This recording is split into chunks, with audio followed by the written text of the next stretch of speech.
নমস্কাৰ বন্ধুসকল, আজি এটা বিশেষ ভাইৰেল হোৱা ভিডিঅ'ৰ বিষয়ে মই ক'ব ওলাইছোঁ। আমাৰ কিডজি স্কুলত বা সেনেকুৱা সৰু সৰু ল'ৰা ছোৱালী স্কুলত দিয়া অভিভাৱকবিলাকক মই সাৱধান কৰি দিছোঁ যে প্ৰত্যেকজন অভিভাৱকে যাতে স্কুলত থকা টিচাৰৰ লগত কানেক্টিং থাকে। আজি এই ভিডিঅ'টো চবৰে হৃদয় কঁপাইছে। টিফিনৰ টাইমত কেয়াৰলেছ লোৱাৰ কাৰণে আজি সেই নিষ্পাপ বাচ্চাটো মৰিবলগীয়া হৈছে।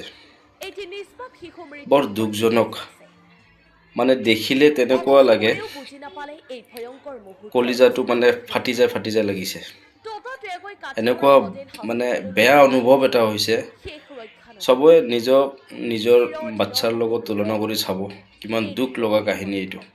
আৰু এনেকুৱা ধৰণৰ যাতে কোনো ধৰণৰ ঘটনা কোনো স্কুলত নঘটে, যাৰ কাৰণে স্কুলত থকা কৰ্তৃপক্ষক মই সকলোকে আহ্বান জনাইছোঁ যাতে আপোনালোকে বাচ্চাক যেতিয়া টিফিন দিয়ে, টিফিন খোৱাৰ সময়ত সতৰ্কৰে আপোনালোকে কেয়াৰ লওক। খোৱা শেষ হোৱালৈকে আপোনালোকে তেওঁলোকৰ লগত লাগি থাকক।